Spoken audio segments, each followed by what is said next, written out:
So there I was, lounging on my lumpy couch in a one-bedroom walk-up in Milwaukee, scrolling through X like a zombie on autopilot, half a slice of pepperoni pizza balanced on my chest. My dog, yeah, a rescue mutt named Chili, was snoring like a chainsaw at my feet. I was vibing, not rich, not famous, but alive, until my phone buzzed with a message that froze my blood cold. It was from Zach, a guy I hadn't talked to since sophomore year of high school. The message? Just 6 words. Yo, dude, you're supposed to be dead? Dead? I chuckled, thinking he got hacked or maybe had the wrong number. I fired back. Still breathing last I checked. Why? A few moments later, he hit me with a screenshot that made my heart stop cold. It was a memorial post on Facebook with my name, my photo, my mother's handwriting in the caption. We miss you every day, sweet Ryan. Taken too soon in that horrible crash. Heaven gained another angel. The post was dated 4 years ago. I sat straight up, knocking pizza onto the floor. Chili didn't even flinch. I grabbed the phone with both hands and stared at that picture.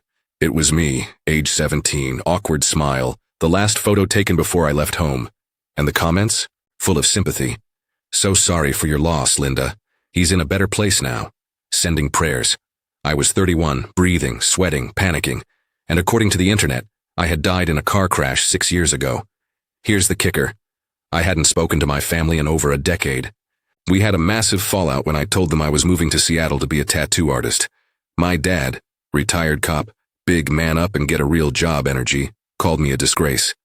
My mom cried like I'd joined a cult. My older sister, Emily, just shook her head and told me I was being selfish.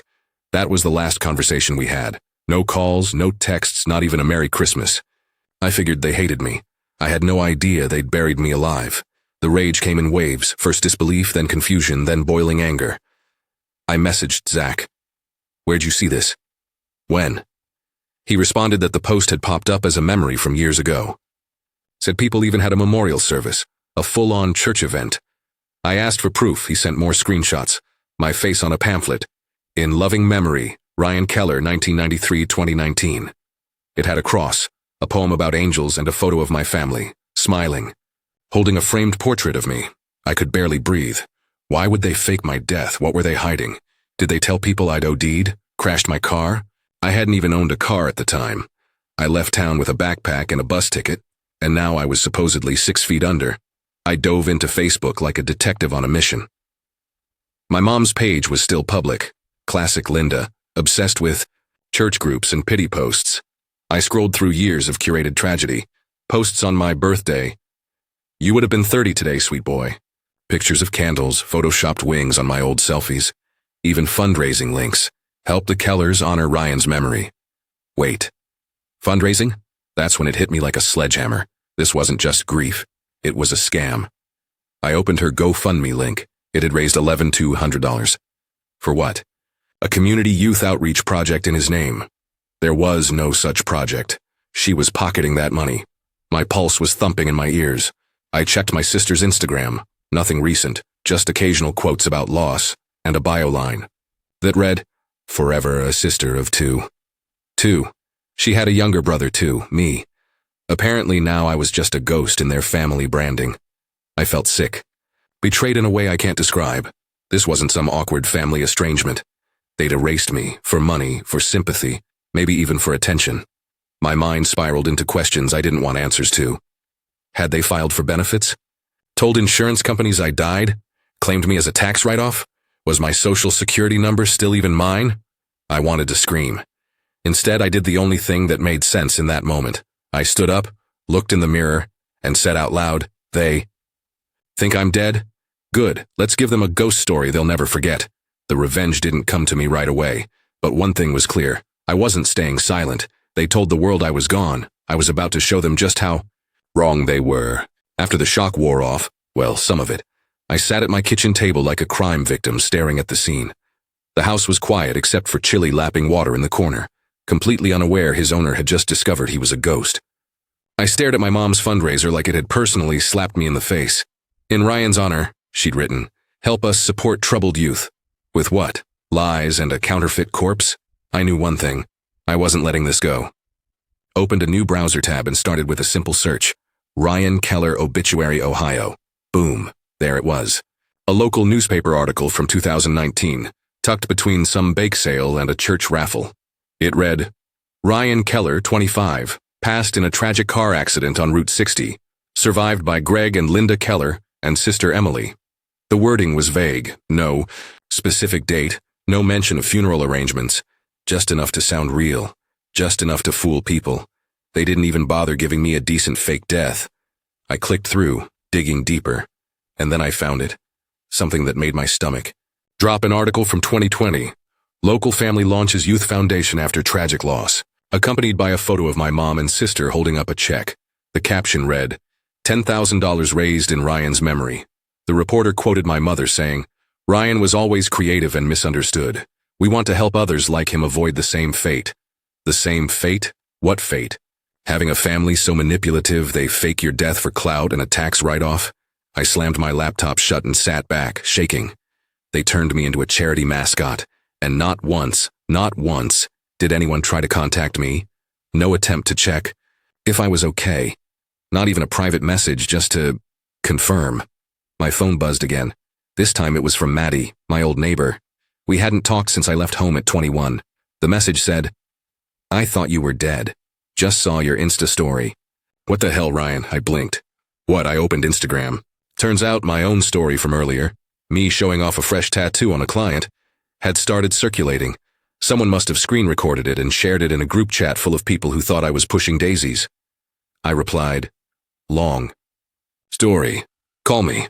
We talked for 2 hours. Maddie filled me in on everything. My parents had told the neighborhood that I'd gone out drinking, crashed my car, and died on impact. No funeral. Just a church service and some candles. When people asked questions, my dad said it was too painful to talk about. My mom leaned into it like she was auditioning for a Lifetime movie. Then Maddie dropped the big one. Apparently, they threw a remembrance party every year. A backyard barbecue, full of neighbors, photos of me on a display board, soft music, my mom giving tearful speeches about how Ryan was lost but not forgotten. A barbecue for my death. Every July. I wanted to scream, but instead, something switched in my brain. Like a light bulb with a vengeance setting. They wanted a memorial? Cool. I'd give them a resurrection. I grabbed a notebook and scribbled out a plan. First step, collect evidence. I started saving screenshots, pulling PDFs, logging into old email accounts to find anything linking me to the years I'd supposedly been dead. Lease agreements, college applications, pay stubs, my driver's license renewal, photos of me at a tattoo convention in Phoenix. I organized everything into a folder labeled Proof of Life. Morbid, I know. But it felt like building a case file on myself. Next, I filed a public records request. If they reported me as dead, somewhere, somehow, there would be documentation, death certificates, tax forms, whatever lies they baked into the system. While I waited, I called an old buddy of mine, Nate. He's a wedding videographer, but the guy knows his way around a camera like it's an extension of his soul. I said, you want to help me film the greatest comeback in family history? He was in, no questions asked. We made a plan. I'd crash their next memorial BBQ, on camera, live, if possible, because this wasn't just a scam anymore. This was theater. I knew the date, July 9th, their annual Remembrance Day. I circled it in red on the calendar like it was Christmas. I had 2 weeks, and I was going to spend every second turning their lie into the biggest, boldest, most unforgettable confrontation the suburbs had ever seen. But first, I needed confirmation that what they did wasn't just shady, it was illegal. So, I emailed a lawyer. Not just any lawyer. Daphne, a former client of mine who'd once joked that if I ever needed to sue someone, she'd work pro bono just for the chaos. I hit her inbox with, so, hypothetical, what happens if someone fakes your death for money? She replied 6 minutes later, I'm in, what's the real story? Oh, it was very real. By the time the calendar flipped to July, my plan was airtight. Nate was assembling his gear, hidden mics, shoulder rig, battery packs like we were filming a Netflix doc. I had a suitcase full of proof, pay stubs, rental agreements, selfies, with timestamps, credit card receipts, everything showing I'd been very much alive while my family played dress-up grief counselors for donations and attention. But I wasn't just planning a dramatic entrance. I wanted destruction. Full exposure. And I had backup now. Daphne, the lawyer/chaos lover, was already salivating. She looked over the fundraising activity, the fake obituary, Even tax filings I dug up from public records showing my parents had claimed me as a dependent 3 years after my supposed death. According to her, that was fraud, wire fraud, tax evasion, and depending how far they pushed the narrative, possibly identity theft. I was buzzing. Not just with rage, but with clarity. I had power now. Then, just as I was printing the final sheet for my resurrection folder, my email dinged. A name popped up I hadn't seen since 2018, Emily Keller, my sister. Subject line, "Please don't do this." I froze. Opened it. It was short, clinical. "No, hey Ryan, no apologies. Just, I know you're planning something. Mom's freaking out. Don't do this. You don't know the full story. It's not what you think. Please call me before you show up. I'll tell you everything." My stomach twisted. I didn't want to believe she was part of it. Emily had always been quiet, bookish, the peacemaker while Mom threw emotional grenades and Dad acted like a wall. We were close once. Used to build pillow forts and whisper about running away to California when things got bad at home. I ignored the email for a full day. But curiosity is a nasty itch, so I called. She picked up on the second ring. "Ryan?" Her voice cracked. "I'm not dead, Em," I said. "You remember that part?" She sighed. "It's complicated. Try me." There was a long pause. Then she said, "They told me you were gone. They told everyone you crashed on some highway outside Cincinnati." I didn't question it. I was living in New York in med school. I flew back for the memorial. I cried for you. That doesn't explain the GoFundMe, or the annual backyard vigils. Another pause. Then she dropped it. The twist I didn't see coming. "Mom didn't come up with it," she said. "Chad did. He staged the whole thing." I nearly dropped the phone. "What?" "After you left, Mom spiraled. Dad didn't care. Chad, he saw an opportunity. He told her you were a mess, on drugs, homeless, whatever. He faked the story about the crash, pushed Mom to post it, even wrote the obituary. He told everyone it was a way to let go. But it wasn't grief. It was money." I sat down hard. My chest went hollow. She continued. "The GoFundMe? His idea. He used Mom's name to make it look sincere, transferred the funds to a shared family account, then took most of it for himself, paid off his car, went on a cruise. Mom figured it out too late, but she kept it going because she was embarrassed. She thought she'd lose face at church if she walked it back. I rubbed my temples. My golden boy brother. The mechanic with the God and Country bumper stickers and an ego. The size of Nebraska. I knew he was a manipulative jerk, but this, he told people I was on drugs. He said you OD'd, that they found your body in a ditch and it was better not to talk about it. I couldn't breathe. I asked, "And you? You just went along with it?" "No." I left. I moved across the country and changed my last name. I didn't want any part of it. But then I saw your Instagram last week. I knew what was coming. I was quiet. My throat was dry, heart hammering. She said, "If you go through with this, Ryan, he'll lie. He'll twist it. He'll say you're unwell or faking everything. He's prepping for it already. I heard Mom say he was printing out some fake psych documents with your name on them." I exploded. "Fake psych docs? You're telling me Chad is preparing to gaslight the entire neighborhood into thinking I'm insane? To cover up his scam?" "Yes," she said. "And if you go in angry, loud, without warning, you'll be the villain." That's when it hit me. I wasn't just walking into a backyard BBQ, I was walking into a trap. This wasn't about outing them. It was about surviving their second attempt to bury me, just in a different way this time. If I lost control, they'd paint me as unhinged. If I shouted, they'd call it mental instability. If I cried, they'd say I needed help. That night, I called Nate and changed the plan.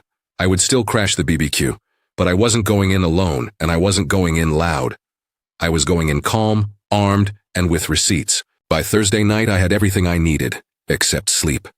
Between Emily's call and Nate's prep, my mind was stuck in high gear.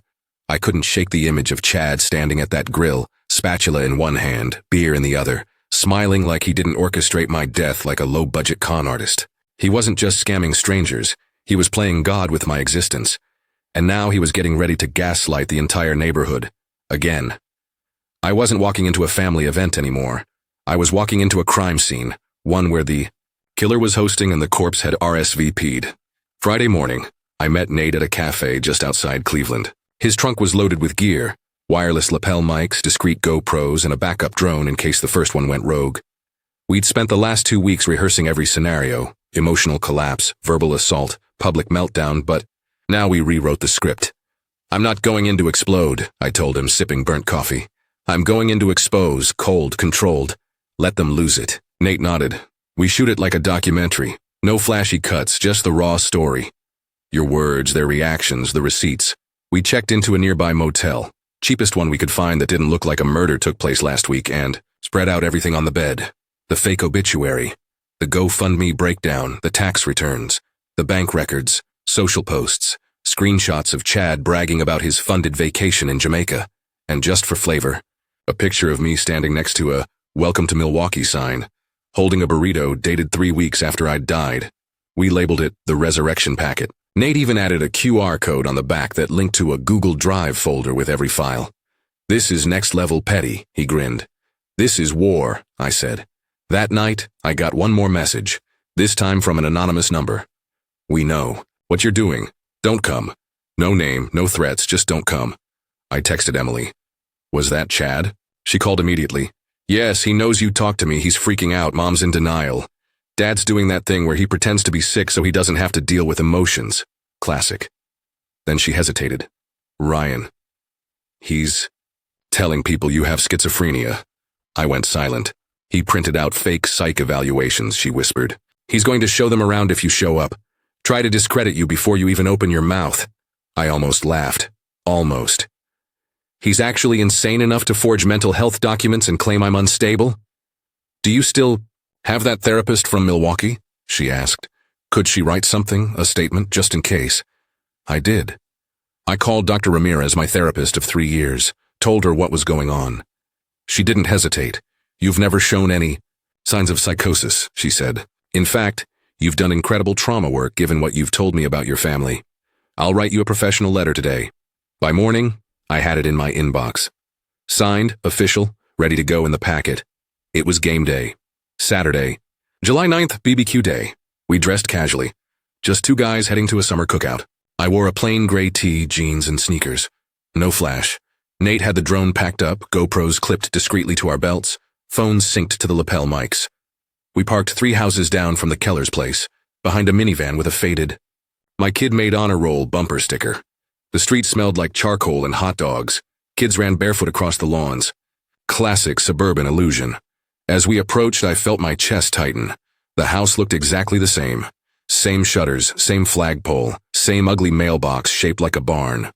And out back, the memorial display was already up. I peeked through the fence. Photos of me, dead me, pinned to a corkboard.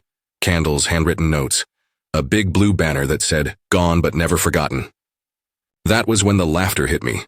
From the deck, Chad was mid-toast, solo cup in hand, saying something like, Ryan would have loved this turnout. He was always the life of the party. You're gonna eat those words, I thought. Nate gave me the nod. You ready? I nodded back and we walked in, no fanfare, no big entrance. Just 2 guys walking into a lie. At first no one noticed. Too many burgers, beers, distractions. Then I heard it. A gasp, then another. And then Chad turned, spatula in hand, face going pale like he'd seen a literal ghost. Ryan? He choked. The guard went dead silent. I stepped up to the table, reached into my bag, pulled out the packet, set it down. Hey everyone, sorry to interrupt the funeral for someone who's not actually dead. Gasps. A plastic cup dropped. Someone swore under their breath. Chad sputtered. What? This isn't... I'm Ryan Keller, I said loud and clear. Alive. Not on drugs, not schizophrenic, and definitely not roadkill outside Cincinnati. Then I turned to the camera Nate had just set up behind me on a tripod. And today I'm here to talk about what really happened. Because for the last 4 years, my family's been selling a lie. And I've got the receipts. I opened the folder, and all hell was about to break loose. The backyard was frozen. Every folding chair, every paper plate, every dumb little balloon tied to a lawn gnome, it all just stopped. Like time slammed the brakes the second I dropped that folder. And there I stood, alive and breathing, facing the people who'd already mourned me, prayed over me, and apparently passed the potato salad around my fake grave. Chad blinked at me like I was a hallucination. His face went from ghost white to fire engine red in 5 seconds flat. You're sick, he stammered. This is some twisted prank. I smiled, that calm surgical kind of smile that makes people sweat. No, Chad. This, I tapped the resurrection packet, is proof that I've been alive. While you told people I OD'd, or drove off a cliff, or whatever garbage version of my death you pitched that year. Mom was frozen too, her jaw trembling, like she couldn't decide whether to scream or faint. Dad sat down, just sat. Classic Greg, emotionally MIA as always. I turned to the crowd. 4 years ago, my family told the world I was dead. They held this exact barbecue to remember me. They raised over 10 grand using my name, my photo, and a lie. Well, surprise, I'm not dead, and now you all get to hear the truth. Nate gave me the thumbs up, camera rolling, drone hovering. Mic hot. I reached into the folder and pulled out the first document. Lease agreement, Milwaukee. Dated 3 weeks after I died. I held it high. Driver's license renewal. Social media posts, tattoos logged by client timestamp. I have dozens of witnesses, and a therapist statement saying I've never shown a single sign of psychosis, despite what Chad may have told some of you. Chad lunged toward me, finger pointed. This guy is unwell, he's mentally unstable. He's been stalking us, I chuckled. You really going with the crazy ex-defense for your brother? I handed the therapist letter to the nearest. Neighbor Mrs. Dobbins, a sweet old lady who used to give me cookies as a kid. She held it like it was radioactive. Let's talk about the money, I said. GoFundMe donations, over 11 grand, right? Collected in Mom's name. But the withdrawals? Guess whose account that went to? Chad Keller, who bought himself, cruise, and a truck. And oh look, maybe even this fancy new grill. More gasps.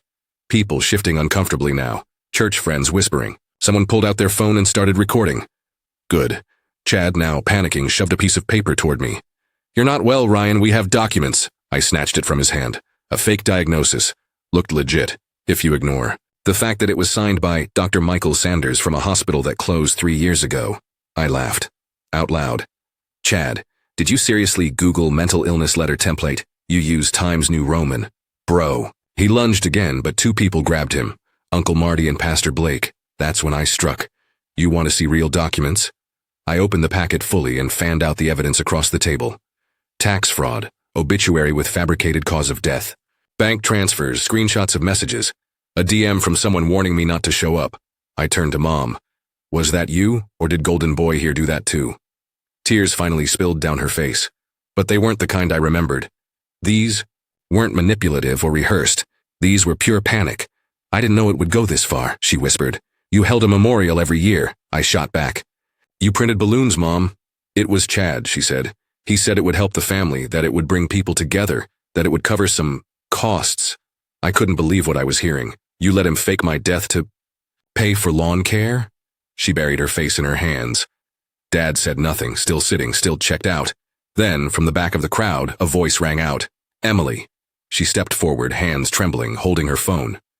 This is being live-streamed, she said, to over 15,000 people right now. More phones went up. Every lie you told, Chad, every dollar you stole, every smear campaign, you're done. Chad's mouth flapped like a fish gasping for air. He tried to grab the phone from Emily. Failed. The camera caught every move. He screamed, I did this for you people. No one cared about Ryan. He was a screw-up. He left. He was dead to us before I made it official. That was it. That was the nail in the coffin he built for me. The crowd recoiled. People walked away. Some shaking their heads. Some looking like they'd seen the devil himself. Pastor Blake turned to me, eyes wide. Ryan, I had no idea. None of you did, I said. Because they didn't just kill me off. They sold the funeral tickets and used my body, my life, as PR for a family that couldn't handle being embarrassed. Chad, red-faced and panting, finally cracked. I'm calling the cops, I stepped toward him. Good. I've got a lawyer who'd love that. Silence again. But this time it was victory. Then someone clapped. Just one person, Uncle Marty, then another joined, and another. It wasn't applause exactly. It was acknowledgement. Nate panned the camera. Capturing the moment, Chad walked inside and slammed. The screen door behind him like a tantrum-throwing child. Mom sat in a plastic lawn chair, staring at the ground. Dad never stood up. And me? I looked around the yard and said, next time you plan a memorial for me, make sure I'm actually dead. And I walked out. By the time I reached my car, my hands were still shaking. Not with fear, but adrenaline. That deep volcanic kind that doesn't settle until you're miles away from the blast zone. Nate tossed the gear in the trunk, his face a mix of disbelief and euphoria. Dude, he said, you just ghostbusted your whole family. On camera, in front of everyone. We sped out of that cul-de-sac like fugitives. And in a way, I guess we were, not running from the law, but from the wreckage of a funeral I didn't die in. That night, back at the motel, we reviewed the footage. It was perfect. Crystal clear audio. Reactions in real time. Chad's face when I exposed the forged psych letter. Chef's kiss. Emily's livestream was already blowing up. 30,000 views in 2 hours. The comments were wildfire. Dude came back from the dead like a boss. This is the most Midwest betrayal I've ever seen. Chad is the type of guy who'd fake your funeral to get your Netflix login. By the next morning, every major social platform had picked it up. Reddit, X, TikTok. People were stitching my confrontation like it was the Super Bowl. Someone even remixed my "Next time you plan a memorial, make sure I'm actually dead" into a hip-hop track. No joke. It slapped. But then came the real consequences. By Tuesday, Chad's GoFundMe was under investigation. Multiple donors filed fraud complaints. The IRS sent a formal letter requesting documentation. My lawyer Daphne practically skipped into our Zoom call. "They're screwed," she said, grinning like a shark with a PhD. And I mean screwed. The tax fraud alone could mean prison. The fake diagnosis, that's felony-level identity fraud. I felt lighter, like I'd finally crawled out of the grave they shoved me into. But then came the twist, the one I didn't plan for. A week later, I got a call from a number I didn't recognize. A man's voice came on the line, deep, calm, slightly southern. Said his name was Reverend Thomas Bell. Claimed he was from a small church in Kentucky. "I think we need to talk about your family," he said. I thought it was about the viral video, maybe some spiritual guilt trip, but what he said next shattered everything I thought I knew. "I knew your mother before she was Linda Keller," he said gently. "Back when she was Linda Maddox. You ever hear that name?" I hadn't, never once. She lived here for a year, had a baby, gave it up for adoption. That baby was named Ryan. Silence. "I'm sorry?" He repeated it. "Linda had a son before she met your father, a baby boy she named Ryan. The adoption was closed, but she asked me to pray for him every year on his birthday. That birthday was yours." I couldn't breathe. "That's not possible," I whispered. "I'm Ryan." The Reverend paused. "I know this is hard to process, but I've kept journals. Notes she sent me. She confessed it once, years ago. Said the boy she lost came back into her life by pure coincidence. A foster placement. She adopted you, raised you as her own." "No," my head was spinning. "She gave birth to me. I've seen baby photos. She's my mother." "Photos don't always tell the full story," he said. "Your birth certificate might." I hung up, heart hammering, vision blurry. I tore through every drawer in my apartment until I found my birth certificate. Stared at it for the first time in years. And there it was, hidden in plain sight, under mother's name, Amelia Harper. Not Linda Keller. I wasn't her son. I was a symbol, a replacement, a second chance for a woman who buried her shame, and then tried to bury me. The rage that came next wasn't fire. It was ice cold. Because suddenly, it all made sense. Why she never looked at me like she did Chad. Why I was always the outsider. Why she let Chad erase me without lifting a finger. I was never her golden boy. I was a ghost she never wanted to confront. Only now. The ghost was real. I sat in silence for hours. Chili curled beside me, oblivious. The sound of the city humming outside like nothing had changed. But everything had. I wasn't Ryan Keller. I was someone else. Someone who'd been rewritten, renamed, forgotten, and finally, remembered. So, I did what I do best. I told the story. I released the full documentary online. Titled it, "The Day I Died and Who I Really Was." It went viral, again, not because of the drama, but because people saw themselves in it. The foster kids, the adoptees, the scapegoats, the forgotten sons and daughters, the ones who got left behind and came back louder. 6 months later, I launched a podcast, Dead Name. Stories of people whose families tried to erase them. I gave them space, volume, light. And me, I changed my name, legally, not to run, but to reclaim. Because the lie may have been buried, but I dug up the truth and finally I was alive in a name that was mine. That's the end of today's story. Did things turn out the way you thought, or were there some surprises along the way? Share your thoughts in the comments. I'd love to hear what you think. If you enjoyed this journey, don't forget to hit the like button. And if you haven't joined the community yet, now's the perfect time. Subscribe and turn on notifications so you're always the first to catch new stories. Thanks for watching, and I'll see you in the next adventure.